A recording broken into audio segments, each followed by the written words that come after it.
Welcome back to All Chat, episode 17, the only League of Legends esports podcast brought to you by the fans for the fans that covers all four major regions every week. My name is Jack Dawes. I'm joined by Grayson Yada. Let's talk about some League of Legends. Let's talk about some MSI. Oh yeah, MSI baby, let's go. We're in the main stage. We're in the bracket stage.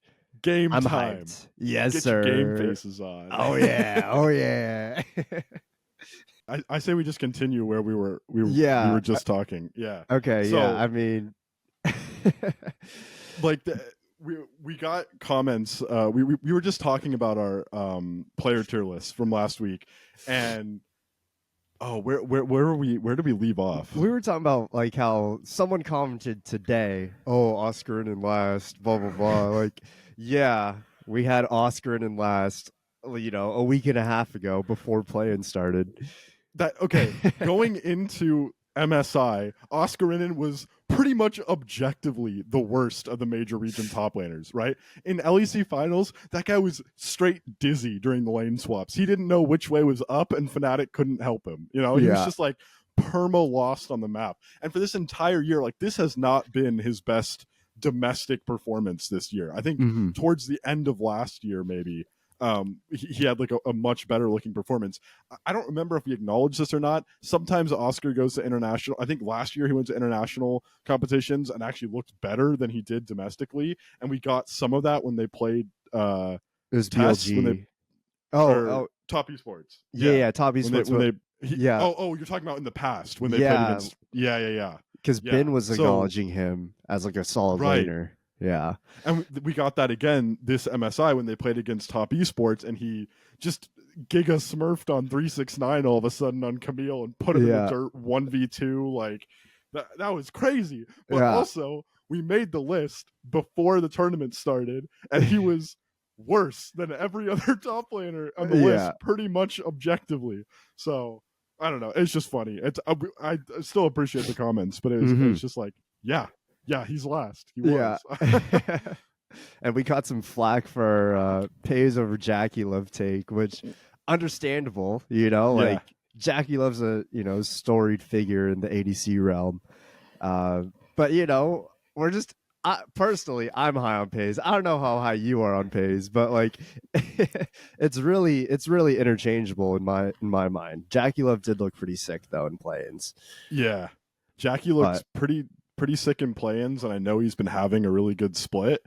And I know some people are kind of down on Pays right now just because they haven't been impressed with his split.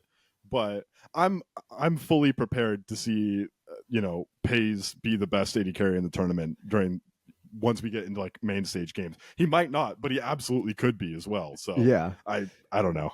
See, I'm banking on his upside. You know, I'm not judging him for right now. I think Jackie, we know what his peak is. It's world champ, but I think Pays can get there, and so you know, we'll see. We might slip and fall and flail around with these takes, but that's all right. It's all right. But we're having fun, damn it. Yeah, exactly. What were your thoughts on play-ins this past week? It kind of went by in a blur, honestly. It was really fast. Yeah. The fact that they're done already is kind of crazy. I think we have to address the elephant in the room as a Western fan. Gam beating Loud and then almost taking a game off of Fnatic? Are you kidding me? With 2 subs? Wait, that was the elephant in the room? Okay, we can talk about FlyQuest. I just don't want to. I'm so disappointed. But, no, Gam showed out, bro. They actually did show out with 2 subs. Actually, full respect to Gam though, because they did beat Loud, and then the second game against Fnatic was close. Yeah, especially for a team that just took a game off of Top Esports. For Gam to come in and almost take that game off of Fnatic in the second one, it was like a 45-minute game, super back and forth, and they had multiple like winning positions that they just didn't. They couldn't end, but like what a close game, and the fact that everyone had Loud over Gam. Everyone super discounted Gam. I think kind of rightfully so, coming in with 2 subs before an international, and then to beat them, like, I think they massively overperformed. So full respect to Gam. That's Yeah. sick. And then we got all the sick memes from the Their what- coach. the coach or the owner. I think he Yeah, might be what- the owner. Coach, manager, owner, whatever. Yeah. It's game time. It's game time, Yeah. baby. It's game. That Oh wait, it's game time. That guy is so lit. Yeah, no, that guy's So- unreal. We need more people like that in the esports community, especially like, you know, at the heads of these teams. Unreal. Yeah, that's why like the Loud Gam matchup is also kind of hype, because Loud was the team they had. It was Brance, right? And he had. Was it Brance that did it? I don't remember. They had a player on their team who did like the whole this thing, and he wrote like top gap on his bicep or whatever it was, and he showed that at an international. And it's like, that's hype as hell. Yeah. That's sick.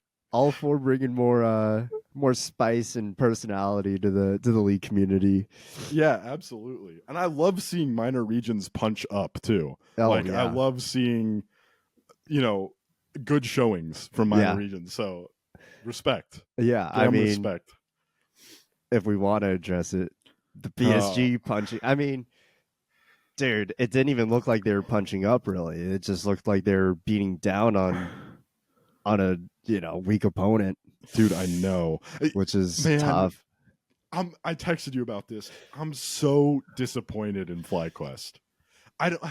It's so tough because I don't even know that they looked that good during their wins over PSG. Like I wasn't even that excited about it felt like the first game was like a Bwipo Urgot diff. Mm-hmm. And then the other game that they won, the third game, I guess, was the Oriana Jensen diff. Yeah, it's just a Jensen Ori game. So it was like I wasn't even impressed in those two games. It was just like, okay, that can just happen sometimes against a team that you're like evenly matched with, more or less, and then they just got absolutely fisted in the second series. It was not close. I think our fears, for what their weak point was going to be, we said it was going to be Masu and Busio, and if I'm being honest, that probably was a good part of their weakness throughout the week. But honestly, all of them were playing pretty bad. Like, Bwipo and Inspired looked pretty off. Inspired especially. He did not put up a performance I was expecting. I was pretty surprised at just how many bad trades or bad fights he would just try to take with Bwipo. Yeah. And it would just throw their whole team off. It would, their death timers would be really shit going into their next fights or next objectives. So it was just weird watching it. Like, they just all seemed out of sync. I honestly wouldn't even blame Masu and Busio for this performance. Like, I don't think it was their fault. Like, maybe they're not the best like AD carry support duo that came to this tournament, but I don't think like I don't look at the games and go, wow, Masu and Busio, right? I don't say, oh, if these guys played better, they would have won. Like, Inspired after the T1 series looked like he just wanted to go home. Like he was just tilted out of his goddamn mind. Yeah, it's exactly what you're saying. Him and Bwipo just like running into the jungle just cause it was so bizarre. They just find a 2v4 and they die. 30 seconds before drag or something. They looked giga tilted. It was a tough watch. It was a tough watch. Yeah. And like Inspired was super disconnected from the team. They'd be taking like 4v5 fights with Inspired, literally farming the jungle during the fight, or like Jensen wouldn't get the memo and he'd be in a side lane while they were taking the fight. It was like no team play. They looked super tilted. I don't know. It's like they went from like, oh, we think that they're going to make it through play-ins 100% to, okay, that was shaky against PSG. Then they lost, I don't know if you heard this, the fastest international best of 3 ever to T1 by like multiple minutes. Not by like seconds. It was by like 5 minutes or something. Yeah.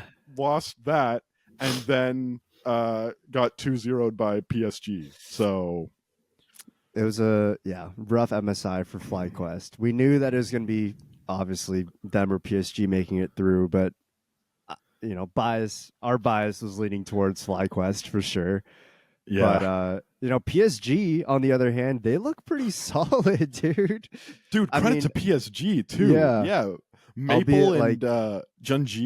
yeah, yeah, like albeit they didn't actually have to play like a T1, during the Yeah, play-ins, so it's tough to kind of see where they're actually at, but they look pretty convincing in FlyQuest, and you can tell that they want it. yeah. I know, like after FlyQuest lost, Jensen had an interview, and he was basically just saying like, "Oh, we underestimated PSG. Like even after we won, we didn't really go back and like look at our mistakes type deal. Like we just, we thought we were gonna win the second time around, and it's like obviously PSG prepared super well for the rematch, and it showed. It showed tenfold. That's kind of cringe, no? Like Yeah, a little disrespecting bit. them that hard. Yeah. I mean, we talked about on the podcast before, or at least I was saying how I strongly felt like the 1 and 2 seed from North America should never lose to any of the wild card regions. And like I still stand by that, Uh-huh. but it doesn't mean don't prepare against them. It doesn't Yeah. mean don't prepare against them and then get tilted and lose. Yeah. That's crazy. Yeah, it's crazy. It's almost like they thought they were going to make it through after playing T1, like almost Yeah. like they had a chance or something against T1 and they were ready for PSG. Like I don't know. I don't know. Yeah. I think FlyQuest definitely underperformed, and they could have they were 100% capable of making it through play-ins, so they definitely underperformed. But also, like you're saying, mad credit to PSG because they looked legitimately good. Yeah. Like they look like a threatening team. Do I think they're going to take any games off of LCK or LPL? No, but if they played like a TL or a Fnatic, I think they can absolutely take games. Yeah. They look legitimately good. Like Maple's Azir might be banned for the rest of the tournament, and Gen.G was just running around the map, just killing people. He was just having fun with it, just killing everyone. So yeah, exactly. What a crazy couple of players. I know. Yeah, well, I'm excited. They have BLG, I'm pretty sure. So they're in for an immediate test. But yeah, so it's doomed. yeah. But we'll see. Maybe it won't be doomed.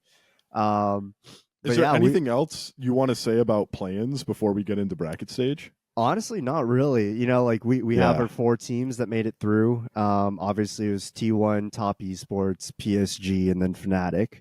So, I mean, now we have our top 8. So yeah, it's on to the bracket stage, and now it's bangers only. Now it's really just straight fire games from the rest on out.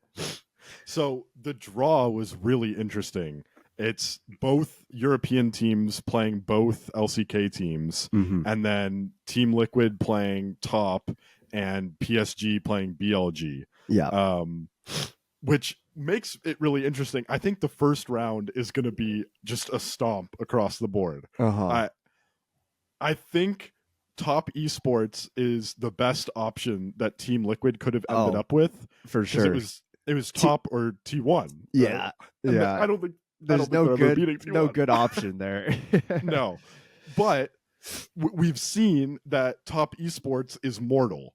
And we predicted that Top Esports was going to be like a tier below the rest of the Eastern teams, the LCK and the LPL teams. And so far, Fnatic was able to take a pretty convincing game over Top Esports in that second game of their series. So Top Esports is proving to be mortal, and they can lose. So I think for me, if TL can take a single game off of Top Esports, I'll be so happy. I have, like, after that FlyQuest performance, I have no there's no reason for me to think that they're going to beat Top, but if they can take a game, I'll be stoked. Yeah. I mean, I honestly think TL has a decently fighting chance to take a game or two. I'm not going to go out and say that they're going to win the series. But their first performance of MSI, it'll be really telling to kind of see where they're at. I've heard that their scrim results have been pretty good. I know like APA and Core both hit Challenger in their like 2-3 weeks in Korea, whatever. So their level of play is up there with all these Eastern players. It's just a matter of them putting it together on stage and kind of seeing where they're at. But yeah, Top Esports is definitely the heavy favorite in that one. Yeah. But yeah, hopefully TL can make some waves here and kind of show us what they're all about. Show the international stage what they're all about. Because we've gotten to see them all split, and they're slowly, they're one of those teams that's been a slow riser, right, throughout the whole year. Yeah. And maybe this will be the culmination of that, this little midway through the season spike. I hope we see it, man. It's looking like if there is a LPL or LCK collapse at MSI, it's looking like Top Esports is primed to be that team that collapses, which means Team Liquid is pretty much in the best position possible to face them in the first round after they did just lose a game to Fnatic, like we just said. This is their moment to try and take games or take a series. I'm still going to predict that Top Esports beats them, but if there was ever a shot for Team Liquid to take a win in this first round robin, the first bracket, I don't know. The upper bracket, stay in the upper bracket, whatever it is. Yeah. This is their only chance, pretty much. So yeah, I agree. Yeah, happy because their other options were Gen.G, BLG, and T1, and I think out of those four, Top Esports is the one that you would want, but you still don't want Top Esports either. But no, you get what you get. Don't throw a fit. Just play your game, and hopefully that's what TL goes out and does. And to be fair, thankfully they couldn't draw Gen.G or BLG because it's Gen.G and BLG are playing the fourth column, the one or whatever, the fourth match. group. Yeah. So thankfully it could only be, but it's like, I don't know. If you win, you gotta face. Well, who knows? Maybe they go out and they play Fnatic next game. What if Fnatic and TL both upset? And it's TL Fnatic, but most likely we're seeing that in the lower bracket. So right, yeah, that's 99% the case, probably. Yeah. But what about the other matchups? We get a classic G2 T1. It's always just a banger to watch. It's always fun. G2 can sometimes beat T1. I'm not confident it's going to happen this round, but I don't know, maybe. But it's going to be fun regardless. It'll be interesting to see what G2 we see show up. Yeah. And then, what is it? Gen.G Fnatic? Yeah. And that's not going to be close. I'm just going out on a limb here and saying that's going to be a 3-0. Yeah. Not that Fnatic hasn't looked good, throughout play-ins. I think they've looked really good. I think Humanoid, Razork, honestly, all their players have looked really good. They've all had their moments. Yeah. But I think just in terms of their players, there's a little bit of a gap in every role. So a little bit. We'll see. I'm actually stoked on Fnatic, though. I'm way more excited to watch them play than I thought. And actually, just their perma fighting kind of play style that they're known for is actually pretty fun to watch. Who would have guessed that seeing a lot of fighting would be fun? Yeah. But I'm actually stoked on him. Razork has had some really good games. Humanoid has done his humanoid thing where he shows up to international and all of a sudden is just like Baby Faker, basically. Yeah. So he's had a couple of those games. I think the player I'm actually the most excited about is Jun. June. I'm stoked on where we had him in our player tier list. And I'm curious because they're playing Gen.G now, and we had Lehens and Jun in the same tier. So I'm curious to see if we were right at all about them being close in skill level. But I'm stoked on Jun. I don't think he's had really any bad games, and he's had some super hard carry performances. His Renata is insane. Dude, his Renata's gross. Bro. It's so fun to watch. Did you see Did you watch at all the Fnatic versus Gam series? Which one? The the second one, the The qualifying most one. recent one? Yeah. I watched a little bit, not too much of it. Okay. Yeah. Jun was hitting like the nastiest Ash ult angles. He Oh, had really? some that were just like the best snipes you've ever seen, but Uh-huh. then he kept creating situations where he could fire an arrow into a crowd of like 2 or 3 people, cutting them off, and it was like pretty much guaranteed to hit at least one person because Uh-huh. of the angle and like firing it into a group of people. He just kept like creating these situations where it was pretty much guaranteed to hit. It was so cool to watch. Like, Yeah.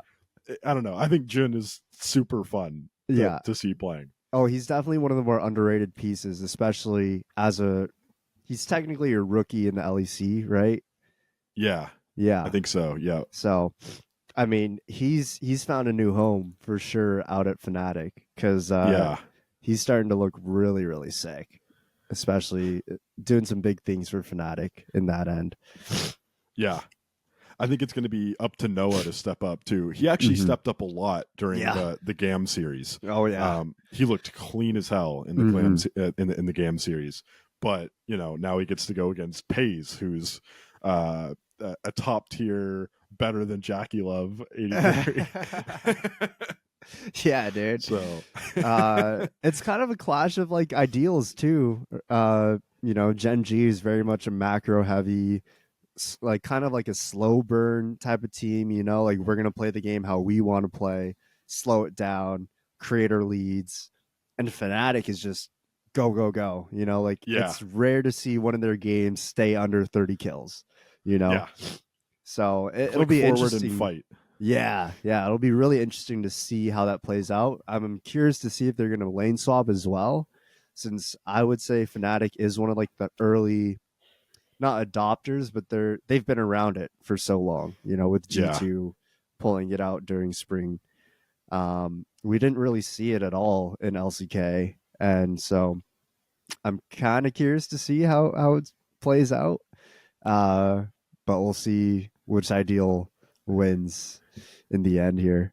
It would be wild if Fnatic pulls out a lane swap against Gen.G and it actually works. Yeah. For some reason, I just feel like it will not. But if it does, I'll eat my words, and it'd be sick. Exactly. Let's see. What are the Bilibili versus PSG? I think that's another 3-0. But rest in peace, soldiers. Yeah. Any team that you put in that slot, if it was Fnatic or PSG, even if it was TL, probably even G2, I don't. You don't like your odds. No. Yeah. No. I mean, there's always the G2 X factor where, like, if there was a situation where G2 could have played BLG, which they can't, but if there was a situation where they could have, maybe they would have taken a game. But I don't favor anyone against BLG, so that's another 3-0 in my book. Like you said. Yeah, crazy though how PSG has more world champions on their roster than Bilibili. Wait, that is crazy. Wait, because it's one versus none. Okay, all right, fair play. Yeah, you made me think about it for a second.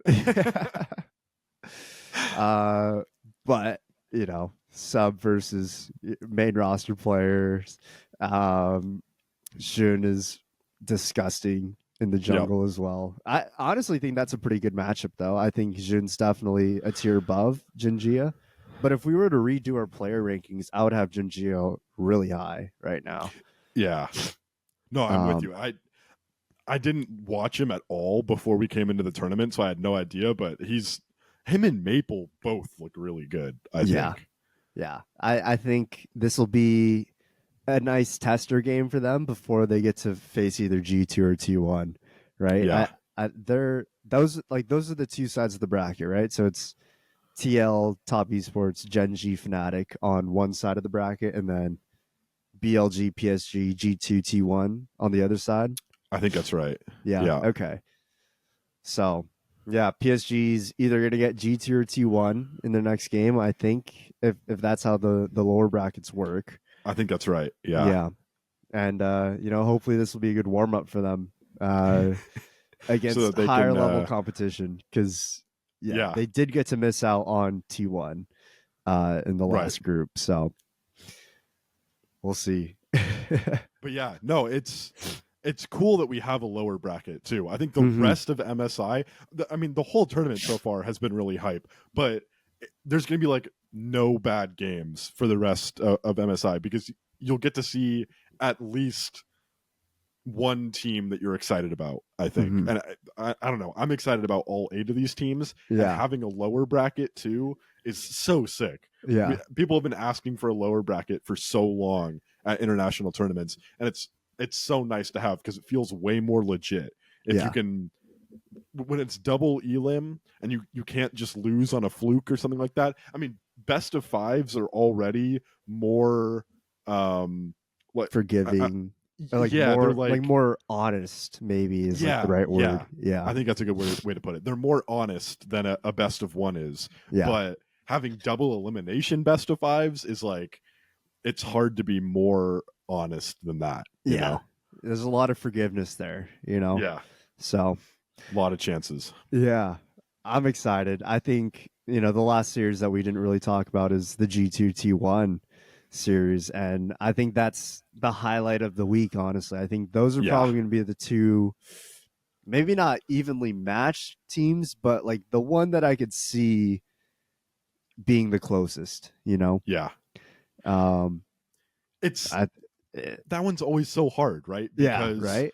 You can get the G2 that beats T1 in a 5-game series like they have in the past, and it could be really close, and it could be a super electric series, or you could get the T1 that beat Mad Lions in 1647 and FlyQuest in 1731. Yeah. And it could be the fastest international best of 5. So it really could be any part of the spectrum. I don't think it's going to be a G2 stomp. So I guess it can't be any part of the spectrum, but it could be anywhere from a T1 stomp to a really close series, I think.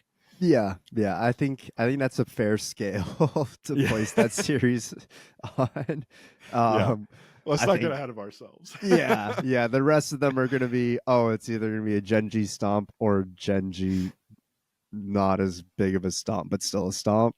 Same with BLG. Yep.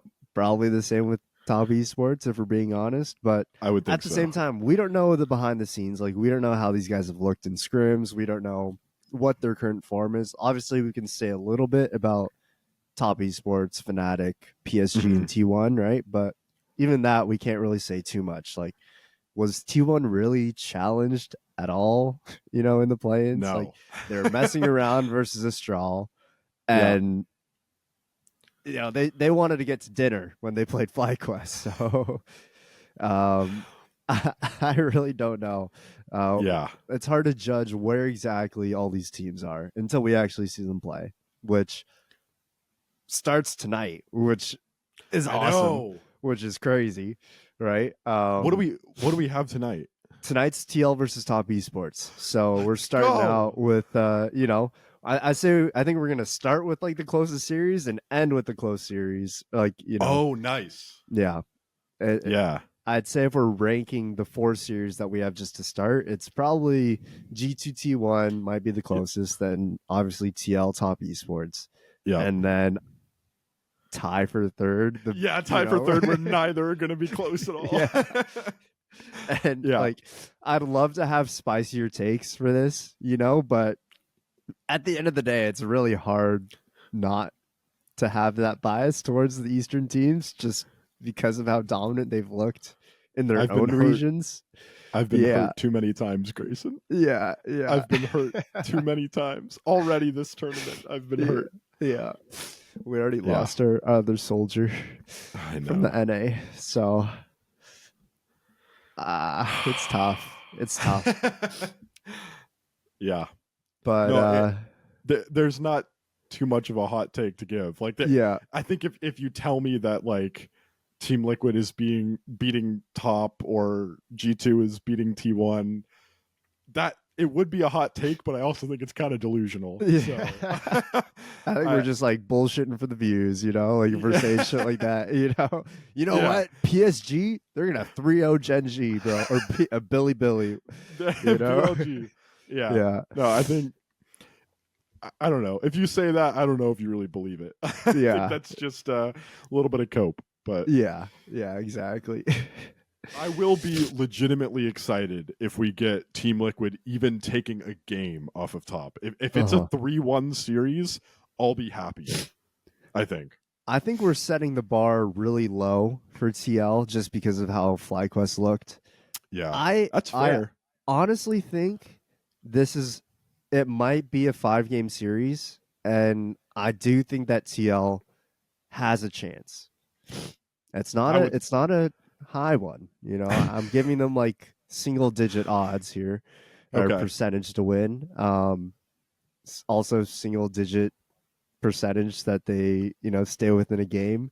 But I think that they take at least one for sure.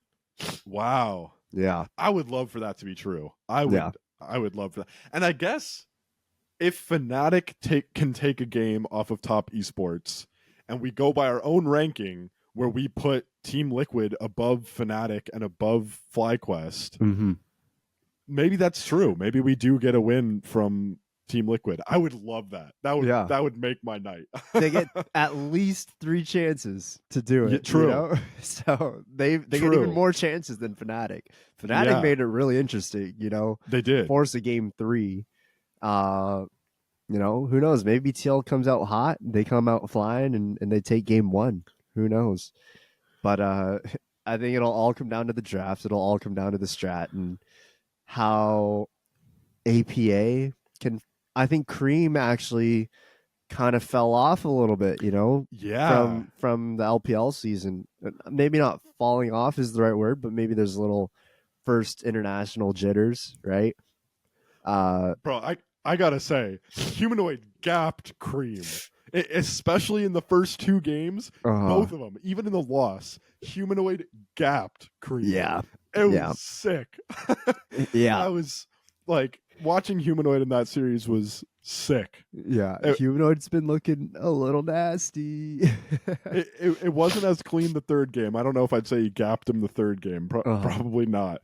But in those first 2 games, he just straight up looked better. Which, let's go, dude. Yeah, not on my bingo card. I knew Humanoid was going to put up a fight, but to look significantly better, you know, it's tough to do against a player with as much rapport around him as Cream has over the past split.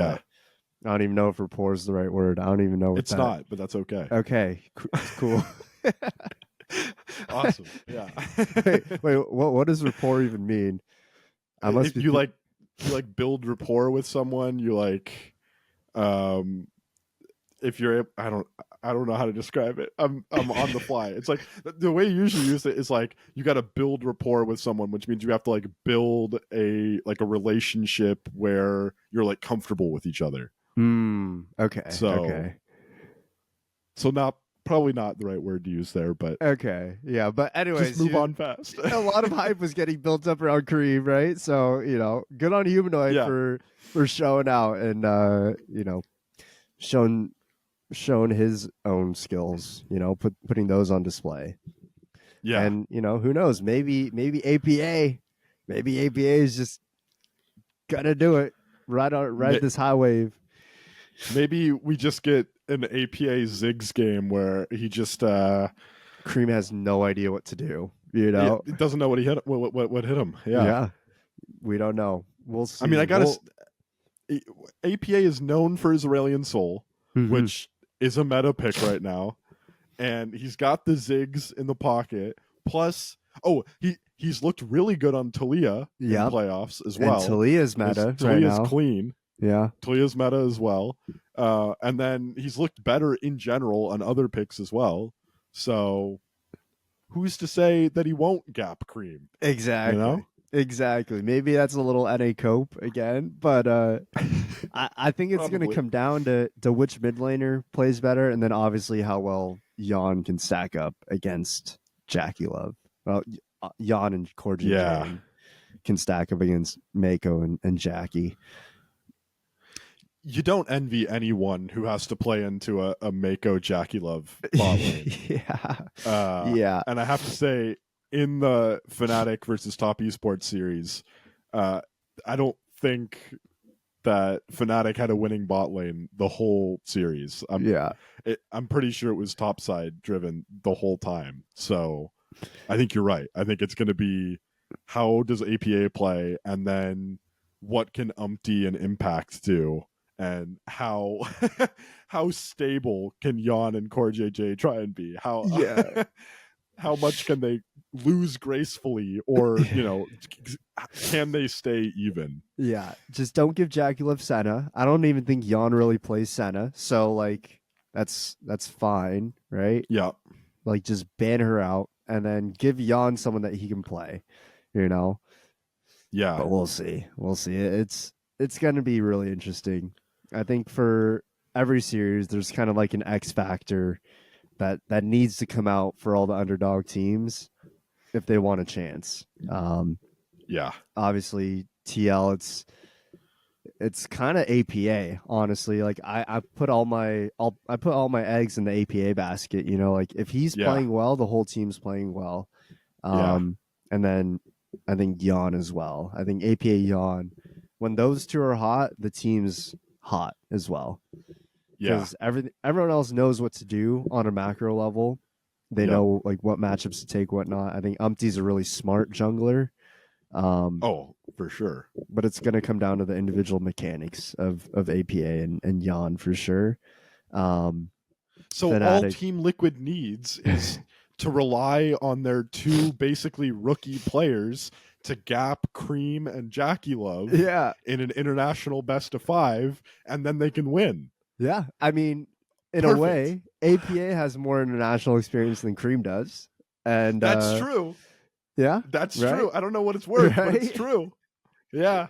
Yeah. And Jackie Love has a lot of achievements over Yon. But Yon is on the come up, right? Yeah. So I mean, again, credit to Yon. He looks really good. He looked really good in playoffs. Mm-hmm. I hope we get to see the same level. I know Yon and Core JJ have been like grinding, and APA too. Yeah. I haven't heard that much about Impact and Umpty, but I know the entire bot side of the TL map has like been grinding solo queue. So I'm stoked for that. Yeah. And then as far as like other Team X factors, I think Fnatic, it's got to be Humanoid Razork. Those two need to show up.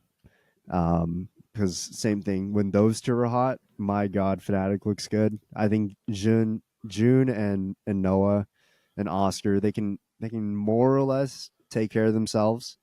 But we need Humanoid and Razork to be doing some extra work. They want a chance.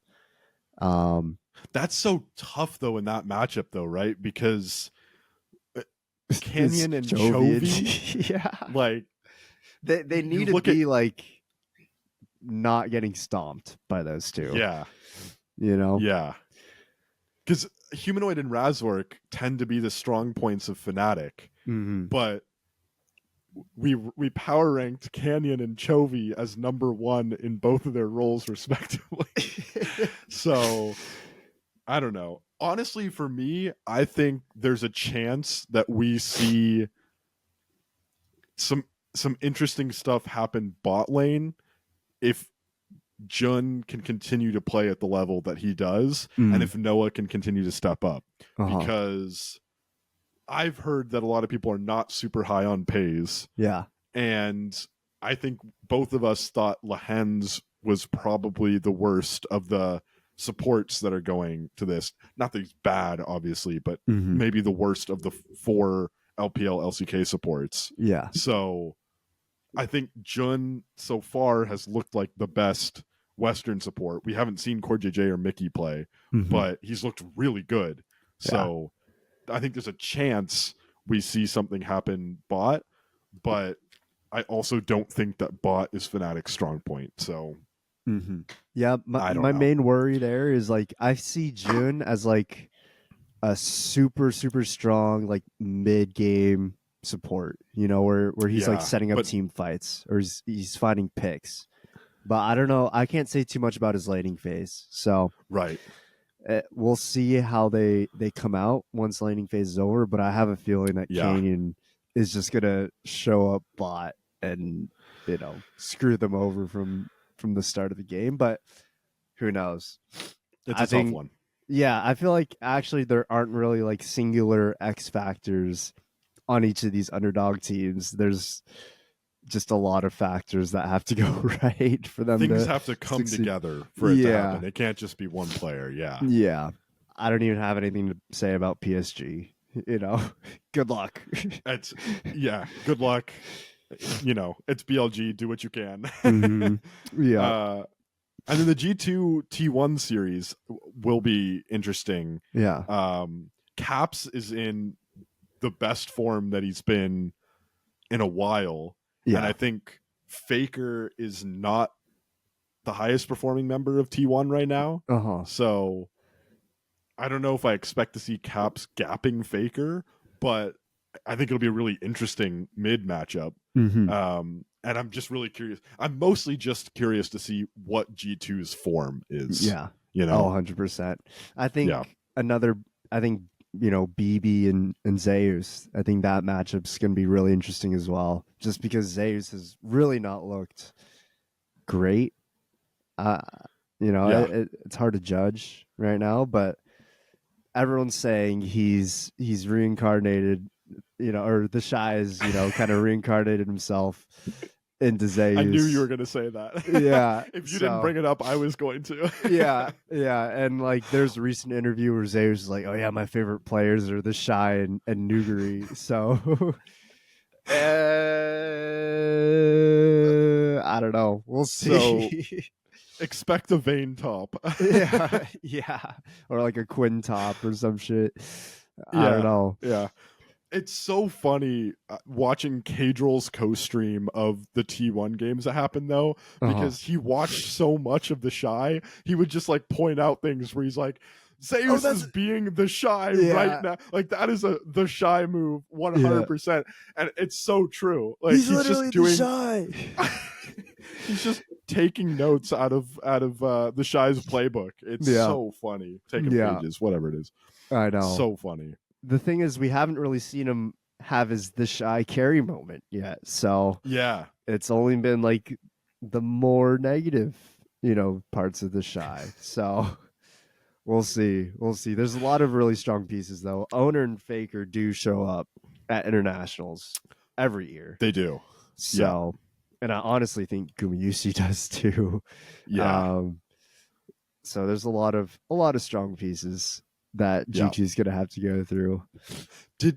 Speaking of the T1 and BB situation, actually, did you see? I haven't watched the full interview yet, but I saw an article from an interview with BB about Zeus, where he kind of was saying that he feels like he has Zeus figured out. Yeah. And that he feels like Zeus, all he does is just click forward and has like a lot of I don't know if false confidence. I don't remember exactly he what tries the to term like was. scare the opponent, into playing passively.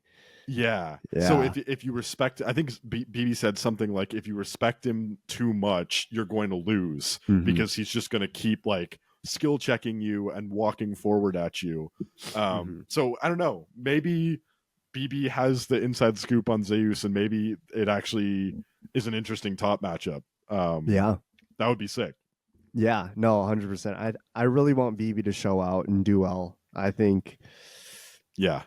I want to see all of G2 kind of like show out and perform, like they've had this really good split so far. They're like 2 splits, and I think they definitely took last year's loss to NRG really hard. I mean, why wouldn't you? Missing out on the quarterfinals, losing to NRG, right? Yeah. I think there's a lot that G2 has kind of put in, and And I think when you have a team where you keep the same roster for a second year, we saw it with T1, right? But Yep. you don't have to focus as much on like learning each other's play styles, right? It's more like coming together as a team and like becoming closer as a team, right? Building up the chemistry, working on things that you might not get to work on if you had a new player coming in every split. Like I think that's why KC hasn't been great. Like having a new coach after one split, you know, certain teams it's just hard to come in with a brand new player and be better, right? It takes time for these rosters to develop and grow together. And I think G2 has had plenty of this growing time as a group, right?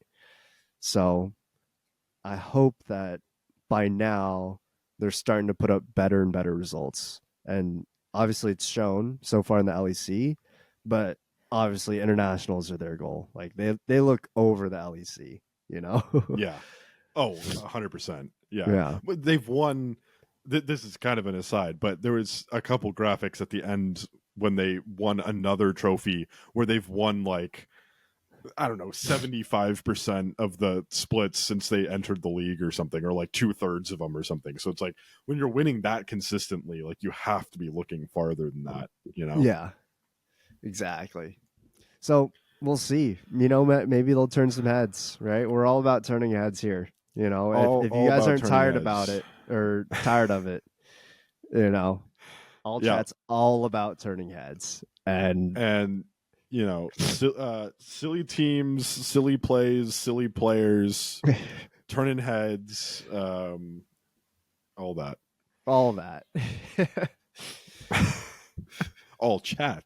Oh, okay. By the fans, for the fans. Yes, sir. All right. Well, I honestly don't have too much else. I don't know. Do you have anything? Yeah, I have one last thing. Shout out Carmine Corp CANNA, dude. CANNA. Oh, dude. Shout out the GOAT. You're right. It came out of nowhere, dude. Oh man. I was scrolling through. I seen CANNA. Dude. I seen you like you reposted it and I was like, it did. What? Yeah. Like my reaction was the same as yours. Like what the Who had Carmine Corp fielding a roster of CANNA and Closer on their 2024 bingo card? No one. Nobody. Literally no one. If you did, you're lying. You are lying. Yeah. That is, yeah. I think CANNA's gonna smurf on LEC if I'm being honest. Like I mean, yeah, absolutely. Yeah. Dude was not that bad on D+ last year. Or were they D+ yet? Were they still damn? Yeah, they were D+. Yeah. He wasn't that bad, dude. Like that was a super team in its own right, minus Talon. Honestly, I don't know why they still have Talon, but you know that was, you know, in its own way like a super team. Obviously, things didn't work out. Yeah. They made Worlds, you know, but things didn't work out. He looked decent at Worlds. Yeah, so I think he's gonna do just fine in the LEC. I was surprised that he was even teamless. You know, the question isn't whether he's going to do well in LEC. The question is, why is he there? Yeah. Yeah. Why? Yeah. Why? And how much is this dude getting paid to go live in France or wherever Carmine Corp is out of, right? Yeah. Who knows? Who knows? That stays, you know, that stays with their accountants. Yeah. But they're definitely shelling out some big boy money right now. That's between KC, their accountants, and God only. Yeah. Yeah. That is none of my business. Yeah, exactly. Especially when they got dudes under contract still. Like they dropped their entire roster, right? You can't just not pay them. Obviously we don't know what their contract situations are, but they kept their bot lane. They kept upsetting Targa, right. The goats. Yeah, Targa, dude. Targa the goat. Yeah. Yeah. Upset's actually really good. Oh, yeah, he always is. But, yeah, you know, we'll see. Yeah, we'll see. That's all I got. Yeah. Shout Crazy out news. Yeah. Yeah. But yeah, I think it's gonna be bangers only. I'm excited. I think TL has a chance tonight. I think Fnatic doesn't have a chance tomorrow. I don't think PSG does either. No. I'm also like not super. I'm excited for the G2T one, but I don't know if that's going to be a super close one. I'm not actually super high on TL either. They're just like our only hope, you know. But you know, hopefully we get some good series out of this week, and we get 2 best of 5s in one day over the weekend as well, which is pretty hype. That's kind of sick. Yeah. So I think that this week of games could absolutely be 12-0. I think it could absolutely be 4 3-0s. But I'll just throw in a prediction and say we get I think if there's any games that if there are any series that go to more than 3 games, it's going to be TL Top Esports or G2 T1, I think. So I think there'll be 1 or 2 series that get more than 3 games, but there's absolutely a chance that it's just 4 3-0s. So yeah, we're predicting at least 2 games taken by not the East. I don't know if I'm predicting that. I'm saying it's possible. It could happen. It could happen. Yeah, I'm not holding my breath. If we're being honest, I've been so discouraged by FlyQuest, and I have no idea what G2 is going to look like, so not holding my breath. Okay, fair enough. Yeah. Fair enough. Well, either way, we got some good league. We got international league. That's all we can ask for at the end of the day. It's a good time. It is a good time. You know what? You're right, Jack. Should we wrap it up there? Yeah, I'm down. Cool. Yeah. Thank you guys again for all the support on our last couple episodes. It's been super awesome. Thank you for all the views. We hit 100 subscribers. I don't know if you saw that, Grayson. I think I sent you a picture, but yeah, you know, we take the small do like a giveaway or something, right? 100 subs. I know. I think we might have to. Yeah. Yeah. We could talk about that for sure. But thank you all for the support. It's been super fun. For real now, we will have no episode next week, and then there'll be a late episode the week after. And as always, follow us on all of our social media, YouTube, Instagram. I always want to say Snapchat, but don't. We're not there, so don't. TikTok, Twitter, X, whatever, Spotify, all your favorite podcasting platforms at All Chat LOL. And that's it. Yeah. As always, All Chat's by the fans for the fans, and we'll see you in a couple weeks. Peace. See you all. Rapport. A close and harmonious relationship, in which the people or groups concerned understand each other's feelings or ideas and communicate well.